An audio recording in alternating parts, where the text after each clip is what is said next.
Olá, nosso entrevistado de hoje gosta de extremos. Especialista em medicina nuclear, aquela que vai lá no fundo das células para detectar as doenças, ele resolveu largar o consultório, quer dizer, largar não, dividir o consultório com política, cuidar de grandes massas. Ele é de Santos, da praia, resolveu morar aqui no interior, em Rio Preto. Mas não fica aqui não, está sempre em São Paulo, Brasília e por todo o Brasil. Com a palavra hoje, o médico Eleusis Paiva. Bom, doutor? Como é que vai, Matheus? Tudo bem. Doutor, qual que é a decisão mais difícil para um médico? Foi entrar para a política ou decidir não concorrer às eleições passadas para uma reeleição quase garantida que o senhor tinha? Olha, as duas são muito difíceis, na verdade, as duas são muito difíceis. Mas eu tenho a política não como profissão. Acho que a minha profissão é de médico. Eu gosto muito de fazer o que eu faço. Eu, momento algum, eu abdicaria de ser médico. Continuo na atividade. Quando eu estava exercendo um cargo político, também estava na atividade médica. Mas foi muito difícil, foi ter que largar, né? Largar também a política e quando já estavam com a campanha praticamente engatilhada para começar, foi uma decisão muito dura. Mas muito bem avaliado que o senhor estava, não estava? Em momento algum eu me arrependo, né? Talvez a gente fique triste por ter feito um trabalho ao longo dos anos que nos garantiria aí uma chance muito grande eleitoral, mas eu entendi naquele momento que o que eu havia combinado com o partido, que o partido havia combinado com a direção, não era o que foi feito, né? Só para recordar, o nosso partido Sim. Foi um partido que se formou durante a legislatura, um partido novo, Perfeito, o PSD, que tinham várias correntes, e existia um acordo que na eleição, tanto na eleição da União como a nível estadual, o partido avaliaria a posição, porque se tivesse conflito, o partido não tomaria posição. E eu achei lastimável o partido encaminhar com a presidente Dilma, até porque eu fui um deputado de oposição nos 4 anos. Entendi. Eu entendi que, no mínimo, seria uma incoerência muito grande. Para quem nos assiste em casa, o eleitor, ele ia ter a visão qual? Ah, não, fala mal, mas no final anda junto. Tá junto. E eu acho que não é. Eu acho que a gente que está na vida pública tem que fazer política dando exemplo para as pessoas. Eu acho que o exemplo é a postura que a gente tem na vida da gente. Qual que é o feedback que o senhor teve das pessoas, logo depois que o senhor teve essa decisão? Como é que foi a reação das pessoas? Olha, a equipe ficou muito triste, não tenha dúvida. Sim, né? claro. Nós tínhamos uma equipe muito bem formada, que nós tivemos que acabar desestruturando a equipe. Perfeito. Né? Quase todo mundo reclamou no primeiro momento, né? Principalmente a base da gente, mas com o passar do tempo as pessoas entenderam e hoje eu não tenho a mínima dúvida, assistindo todos os escândalos, as imoralidades, Sim. a corrupção que a gente vê tomando conta da máquina pública, principalmente a nível federal. Eu não vou dizer que não tenha nos outros níveis, Perfeito. estaduais e municipais, mas com certeza a União hoje é uma coisa escancarada. Você pega qualquer jornal, todos os dias esse é o assunto. Então, não tenho a mínima dúvida, até porque eu acho que a gente tem que separar muito bem o joio do trigo. Eu acho que quem está nos assistindo tem que saber que tem gente que faz política com seriedade e tem uma parcela que não é pequena, muito grande, que infelizmente faz para benefícios próprios. E a gente tem, com o tempo, de poder separando, né, essas pessoas, até para acreditar num país melhor. E o senhor acredita que 4 anos longe Tá certo que o senhor continua na articulação, continua como coordenador, um dos grandes coordenadores do partido.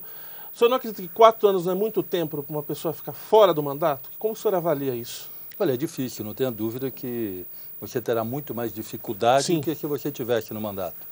Mas a vida nunca foi feita. Eu não acho que a vida é feita para ter facilidades, né?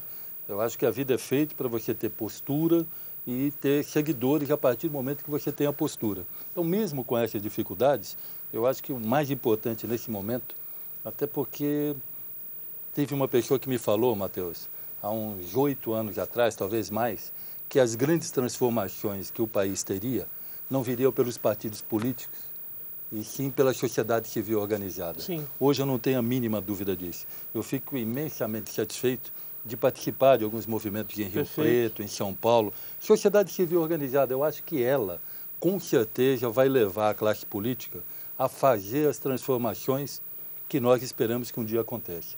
E para daqui 1 ano e meio, para que lado o político Eleusis Paiva vai? Executivo ou legislativo? Olha, daqui 1 ano e meio você está falando de eleição municipal. Eleição municipal. Na verdade, eu falo para todo mundo, né, que tem me questionado, vai ser candidato a prefeito ou não vai? Eu falo 2 coisas. Primeiro, que eu acho que é muito cedo para a gente poder direcionar. Eu acho que as coisas na vida da gente, elas já acontecem. Obviamente, você se prepara para que elas possam acontecer. Então, acho que primeiro é muito cedo ainda para a gente definir esse assunto. E o segundo, é tão mais importante que o primeiro, é que eleições majoritárias não é um desejo próprio, né? Eleições majoritárias, você coloca o seu nome à disposição e você tem que angariar apoios, né? Uma eleição majoritária não é só você ser bem votado, você tem que ser o mais votado. Para isso, você tem que ter a capacidade de articular e tem pessoas em volta de você, não só no partido, mas em outros partidos, formar uma aliança política grande para poder viabilizar. Então, eu acredito que mesmo que você tiver vontade, nós temos que esperar o tempo passar para ver se é possível consolidar um leque de alianças que torne viável uma postura como essa. Doutor, e como é que foi essa transição da medicina para a política? De onde que veio esse chamado? Olha, a política, eu acho que faz parte da vida do dia a dia nosso, né? Eu brinco, né, muito com meus alunos, ainda continuo dando aula em 2 faculdades de medicina. Eu brinco muito com meus alunos, que também brincam muito comigo para me provocar sobre política, que aquela história, olha, não gosto de política, tem um problema, é que quem não gosta de política é governado pelos que gostam de política. E nem sempre os que gostam nos representam, não é verdade? Perfeito. Portanto, eu acho que é muito importante a gente começar a se envolver na vida pública. Mas, na realidade, eu comecei a me envolver muito em saúde, né? Em 1993, eu presidi a Sociedade Médica de São José do Rio Preto. Sim. E a partir dali, em 95, eu fui para a presidência da Estadual. Da Paulista. E fiquei por 2 mandatos. Depois fui para a Nacional. Sim. E tinha me envolvido tanto no movimento de saúde que acabou um grupo grande de médicos e pessoas ligadas à área de saúde, foi que me viabilizaram a minha primeira eleição parlamentar. Então foi uma coisa natural que foi acontecendo e a gente acreditando, que eu ainda acredito que a gente pode fazer muito pela saúde do Brasil, né? Aqui em Rio Preto, eu de vez em quando eu tenho constrangimento, né? Uma coisa que eu sempre tive orgulho. Quando eu era presidente da Associação Médica Brasileira, eu viajei o Brasil inteiro, claro, né? Praticamente todos os estados, praticamente não, com exceção de um estado. E a coisa que eu mais me orgulhava, nunca existiu um estado que eu desci para fazer reunião com os médicos, que não tinha um médico que vinha me procurar e falar, doutor, fiz residência em São José do Rio Preto. Ou no Hospital de Base, ou na Santa Casa, no MC, na nefrologia, em qualquer lugar. Então, você veja o aparelho formador que tem em São José do Rio Preto. Em Rio Preto, hoje, só no Hospital de Base, nós temos quase 600 residentes. Certo. Se pegar Rio Preto inteiro, nós estamos falando quase em 800, 900 residentes médicos, né, depois de formados, estão se especializando. Então, são quase 1000 pessoas que nós estamos colocando no Brasil todo ano. Então, a pujança de Rio Preto, no ponto de vista da saúde, é algo para a gente que milita, que dá aula, que está à frente do serviço da gente, é uma coisa que empolga. Ao mesmo tempo, a gente fica triste de ver Rio Preto com essa pujança toda, e, no entanto, a saúde pública de Rio Preto, né, ainda é muito diferente do que a gente poderia ter em Rio Preto. Mas, com certeza, eu acho que um dia nós chegamos lá. Esse é um problema... O senhor acredita que generalizado da saúde pública no Brasil, ou o Rio Preto está um pouco melhor? É claro que a gente não pode comparar com lugares mais afastados, o sertão do Brasil. Mas como é que está Rio Preto, perto de outras cidades do mesmo porte, do mesmo nível? Olha, a nível de formação, eu não tenho dúvida, né, do que nós estamos falando. Por exemplo, tem hoje em Rio Preto 3 faculdades de medicina. Uma delas, a mais antiga, que eu dou aula, ela está hoje na avaliação do MEC como a 5ª melhor escola de medicina do Brasil. Certo. Nós estamos falando aí num leque de 250 escolas de medicina, está entre as 5 melhores, né? Fantástico. O aparelho formador nosso pós, que é de residência também, está entre os 10 melhores do país, o que mostra que a gente tem uma riqueza muito grande de conhecimento em Rio Preto, qualidade. O que falta, na realidade, é a parte de assistência, quando você põe assistência pública, é da capilaridade. Como é que você explica para a população? Outro dia eu fui para um debate, com alguns amigos aqui na região norte, e uma pessoa me perguntava, espera um pouquinho, o senhor dá aula lá, o senhor está falando que Rio Preto está entre os 5 melhores aparelhos formadores do mundo. Por que quem precisa de atenção pública, numa unidade básica de saúde, numa UPA, assim por diante, não tem comparativamente ao que é? E eu falo que isso daí é uma avaliação de gestão, né? Eu acho que cada um faz a gestão daquilo que lhe julga melhor e a gente tem que aprimorar ainda a nossa gestão para pegar essa qualidade que nós temos e poder dar capilaridade nessa qualidade que a gente tem da medicina riopretense também para a população carente. Eu acho que esse hoje é o grande desafio de Rio Preto. Como é que nós pegamos a medicina de qualidade, hoje top no Brasil, como é que nós damos capilaridade a toda a sociedade de Rio Preto? Eu acho que esse é um desafio, né, que quem está na gestão tem que enfrentar desafio e superar. É fácil? Não é fácil. Se fosse fácil, já teria sido resolvido, feito, né? Na verdade. Mas com certeza é um desafio que eu acho que vale a pena enfrentar. Já que o senhor está falando em desafio, aí mais uma pergunta, mais uma provocação. Qual é o maior desafio? É lidar com os colegas médicos ou com os colegas políticos? Quais são mais trabalhosos de se lidar? Olha, o médico, eu brinco muito que o médico é muito crítico. Né? O médico, de uma maneira geral, é uma pessoa muito crítica. Talvez por ser uma profissão de estresse. Se você pegar, é uma coisa que eu debati muito, esse dado dentro do Congresso Nacional, que você pegar entre as outras profissões, você vai pegar que as profissões de saúde e aquelas que têm mais contato com a pessoa, principalmente na urgência e emergência, essas profissões são profissões de estresse. Então, o que significa uma profissão de estresse? Então, vamos pegar o exemplo de um médico e de uma enfermeira. Se comparar o índice de insuficiência coronariana, o infarto, nessa população com a população normal, você vai ver que a população da área de saúde tem 10 vezes mais chance de infartar do que uma outra profissão, como advogado, engenheiro. Então, é uma profissão de estresse. Normalmente, a profissão de estresse, as pessoas são mais críticas, né? Talvez mais contundentes, né? Mas também tem um perfil de relacionamento ético muito mais forte. Né? Médico, eu brinco, quando a gente combina uma coisa, pode ir embora. Político, a gente combina, pode pôr 3 para tomar conta, porque ele vai provavelmente não cumprir o que falou, né? Então, a gente tem essas variedades todas. Mas o médico é mais crítico, o político é mais difícil, né? Mas também você que está me ouvindo sabe disso. Quem que acredita hoje quando alguém fala? Mas tem muita gente séria, é isso que eu falo. Na política tem gente séria, tem muita gente séria. Eu acho que a vontade da gente é envolver, principalmente quem está do lado de fora, começar a participar, justamente para a gente ter hoje uma classe política com muito mais credibilidade, que infelizmente não é a realidade. Né? Exatamente. Ouvindo o que o senhor fala, a impressão que dá, e na verdade é o que acontece, me parece que ao longo dos anos o senhor foi acumulando novas funções e não foi abrindo mão. É professor, continua clinicando normalmente, continua a rotina. Como é que foi organizar essa rotina de trabalho com mais trabalhos e mais funções? Como é que ficou isso? Duro, Matheus, já está falando com você com aquela câmera ali, né? Porque provavelmente se algum filho meu ou minha esposa ver, eu vou pagar um preço alto. Ali, infelizmente, pelos caminhos que nós seguimos na vida, eu tenho uma falha grande, né? Que eu sou muito cobrado pelos meus filhos. Infelizmente, para poder ter uma agenda muito grande, tanto profissional como política, a gente acaba tendo um contato familiar menor, né? Isso daí que de vez em quando, à noite, quando a gente está fazendo as reflexões, a gente fica ponderando até que ponto foi bom. Hoje, eu tenho os 3 filhos crescidos, eu tenho 3 filhos. Um médico, uma arquiteta e um advogado.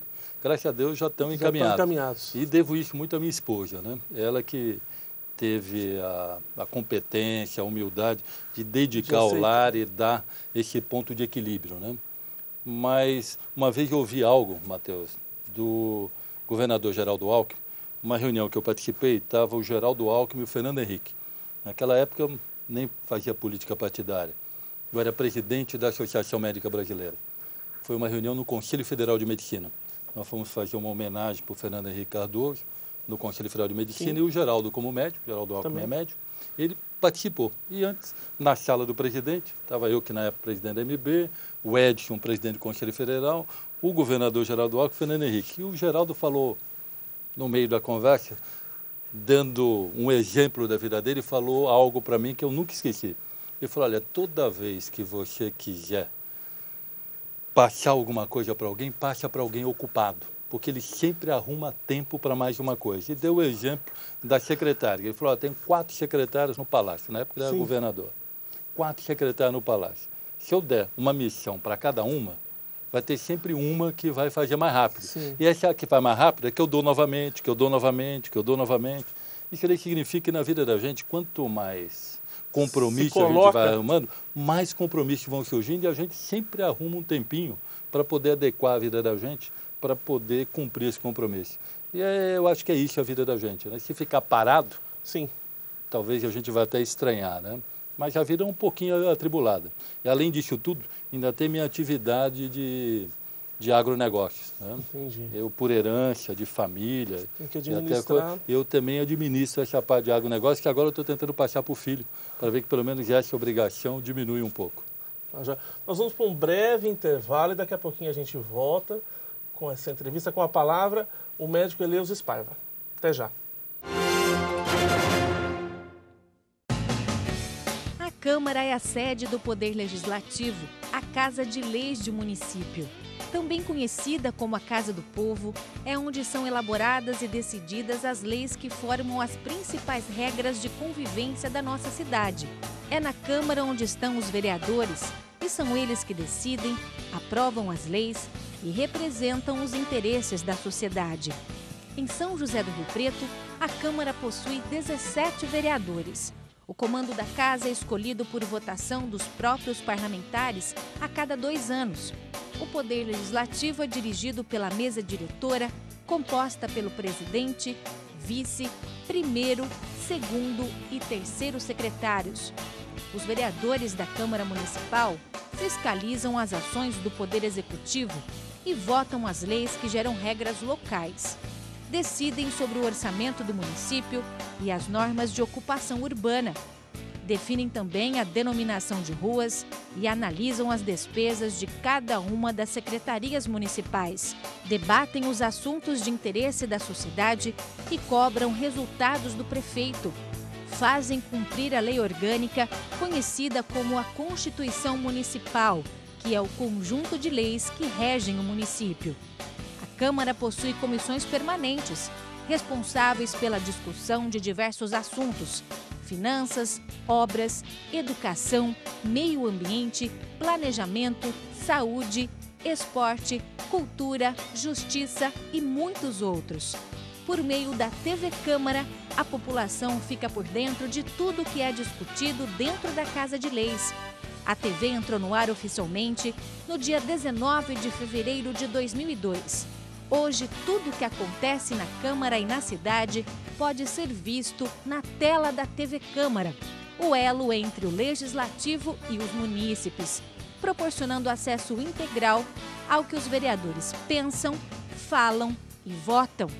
A TV Câmara cobre temas de interesse público e educativo, com programas de entrevistas, debates e informativos. A TV é uma ferramenta da publicidade ao cidadão, um dos princípios do poder público. A história de personagens políticos, questionamentos, leitura dos diferentes pontos de vista estão em programas como Questão de Ordem, Câmara Cidadania, Fique por Dentro, Identidade Feminina, Você Conhece e Câmara Notícias. As sessões ordinárias, extraordinárias e solenes são transmitidas ao vivo, com reapresentação em horários alternativos. Toda a programação é transmitida pelo Canal 4 da NET e em breve em sinal aberto e digital. TV Câmara 13 anos. Verdade, cidadania e transparência no canal do Legislativo. Olá, estamos de volta com o programa Com a Palavra. Você está na TV Câmara. O nosso convidado de hoje é o médico Eleus Spaiva. Doutor Eleus, o senhor estava falando no bloco passado um pouco da sua vida pessoal. O senhor é de Santos. E até que idade ficou em Santos? Como é que chegou Rio Preto na vida do senhor? Olha, Matheus, eu fiquei em Santos até os 17 anos. Como é que era Santos nessa época? Olha, uma cidade muito gostosa, né? Eu brinco que Santos é uma cidade que, tanto para na minha época, na parte de adolescência, uma cidade muito sem violência, né? Hoje, infelizmente, já tem um pouco de violência e muita droga, que me preocupa muito, né? Era família humilde? Como é que era? Olha, Classe meu média? pai é classe médica, meu pai é mineiro, né? Sim. De conceitos religiosos, éticos e morais muito fortes, o que eu acho que para mim foi muito salutar. Era eu e um irmão também médico, infelizmente meu irmão eu já perdi em 1974, e tive uma adolescência muito gostosa, né? Vivia na praia, jogando bola, né? Sim, sim. E ainda tive a sorte, né? Vou perder uns votos aqui, né? Ainda tive a sorte de ver o Santos Futebol Clube com o Pelé na Vila Belmiro. Foi o grande apogeu do Santos Futebol Clube, década de 60, né? Eu, para quem não sabe, sou de 53. Então, tive a oportunidade de ver. Foi um momento muito gostoso da vida. Aos 17 anos eu fui para São Paulo para estudar, fazer cursinho, faculdade, e me formei com 24 anos de idade. Fui para o Hospital das Clínicas, fiquei lá 3, 4 anos da minha vida. E aí surgiu a oportunidade de estar vindo para o interior. A Faculdade de Medicina de Rio Preto começava a se estruturar e trazendo gente nova para cá. Eu tive a oportunidade de vir conhecer, gostei muito da cidade. Aquilo só tinha o HB ali para aquele lado ali, né? Não tinha mais... Não tinha... Só o HB. Né? Isso daí foi em 1981. Em 1982 eu já mudei para Rio Preto. Eu brinco que onde a gente nasce, a gente não escolhe, né? Mas aonde a gente define que vai criar a família da gente, essa a gente escolhe. E eu adorei Rio Preto.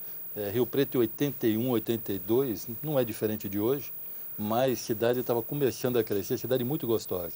E em 1983 eu casei, então estou aqui em Rio Preto há 34 anos. Os filhos nasceram? Todos os três filhos aqui. Eu fui casar em 83. Cheguei 1 ano e meio antes em Rio Preto. E acompanhei todo o crescimento da cidade. A faculdade é algo que faz parte da minha vida, né? E a gente viu a faculdade, passamos por várias crises. Quando eu cheguei aqui, nós pegamos um período de greve, uma dificuldade. Era uma faculdade privada, sim, que se estadualizou depois. E eu fico satisfeito, ter dedicado a vida a uma cidade, a uma faculdade de medicina, que a gente viu a transformação, né? Pegar uma faculdade que naquela época não podia fechar, não fechar, e hoje está entre as 5 melhores faculdades do país, é uma alegria muito grande. E a medicina de Rio Preto sempre foi um oásis, né? O professor Domingo Braille, uma das pessoas que eu convivi quando cheguei, admirando desde aquela época, ele falava, olha, Rio Preto vai para frente porque é a última cidade que o cometa vai no estado de São Paulo, né? E tinha equipes aqui fantásticas. Para quem está nos assistindo, uma coisa marcante. Você acredita? Dá alguns exemplos da medicina de Rio Preto. Sim. Por exemplo, transplante. Renato, que está ali atrás da câmera, né? Transplante em Rio Preto, se a gente pegar 2 tipos de transplante, rim e fígado, São José do Rio Preto faz mais transplante de fígado e rim que o estado do Rio de Janeiro. Você acredita nisso?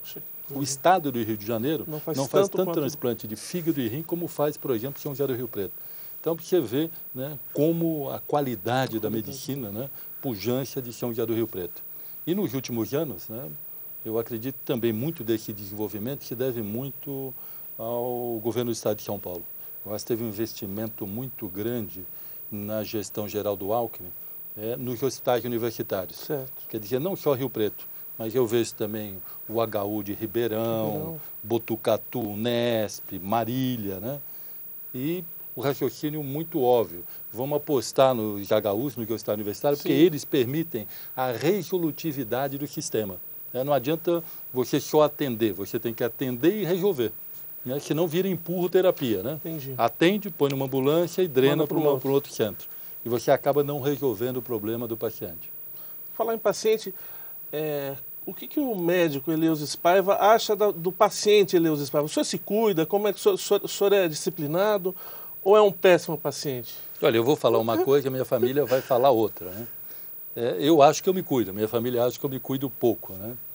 Mas eu não faço check-ups periódicos, mas me cuido. Né? De vez em quando está fazendo uma avaliação, ter uma ideia, né, da saúde da gente. Até porque eu brinco, depois que a gente ultrapassa os 60 anos de idade, as portas se abrem, né? E para algumas doenças, então a gente tem que ter um cuidado maior aí para evitar, né, Eu acho que tão importante como viver mais é viver mais com qualidade. Eu acho que esse é o desafio. Não é só viver mais. Sim. Mas tem que viver mais, mas ter qualidade de vida. E o senhor tantos avanços na medicina, o senhor cuida é especialista na área de nuclear, não é? O que mais de novo tem se comentado nessa área específica que o senhor trabalha há tantos anos? Olha, a medicina nuclear, para quem está nos assistindo e não é da área de saúde, dá um dado para vocês que demonstra hoje o que é a tecnologia na área de saúde. O conhecimento na área médica, ele dobra a cada 5 anos. A cada 5 anos, né, você tem praticamente o dobro de conhecimento.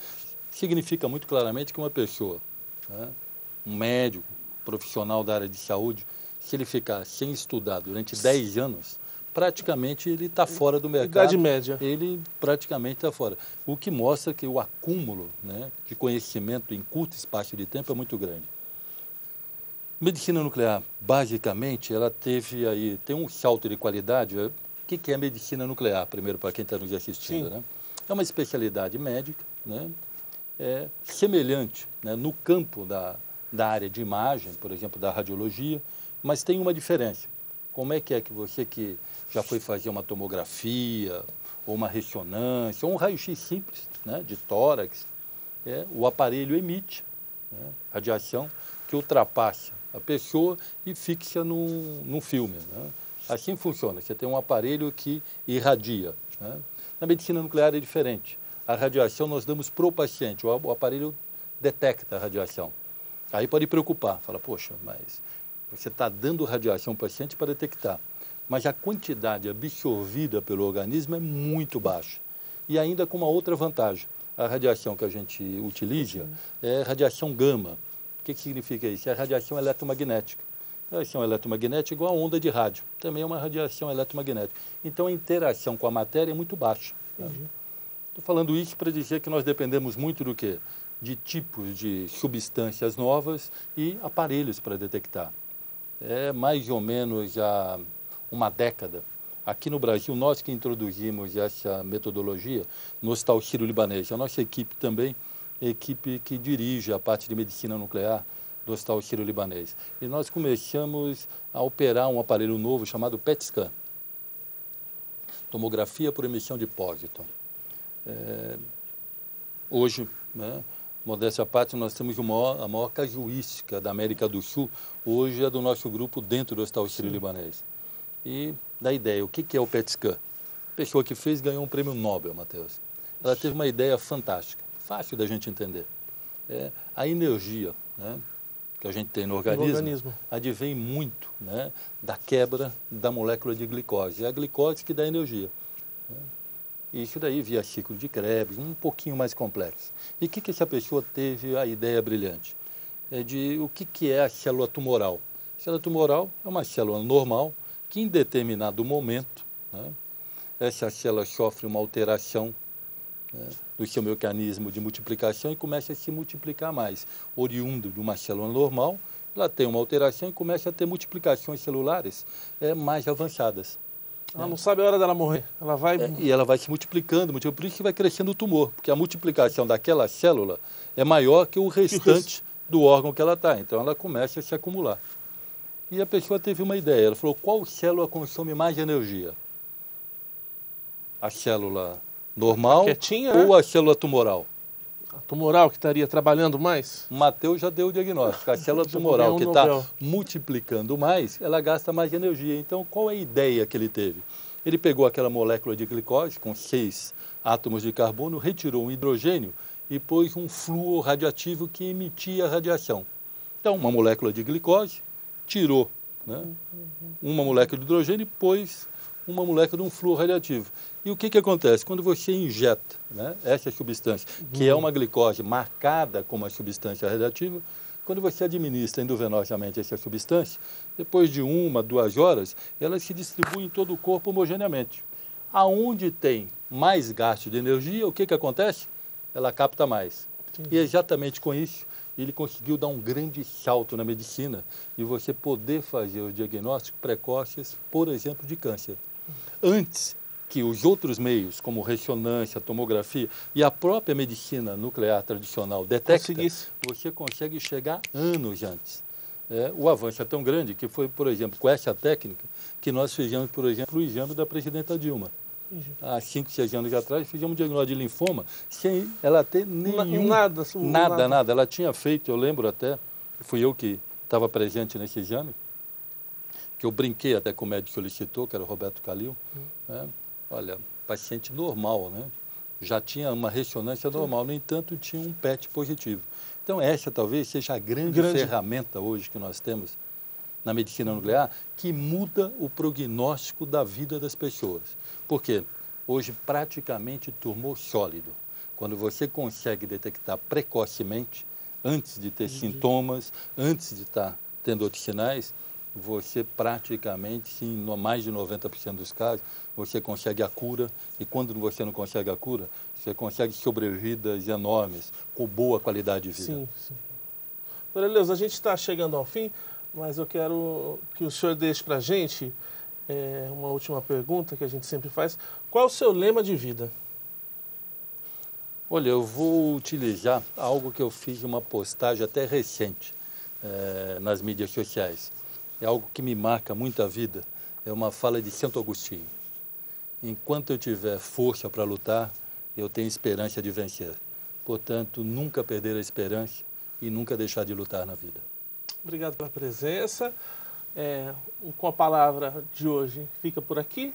Nós entrevistamos o médico Dr. Eleuso Spaiva e até o próximo programa.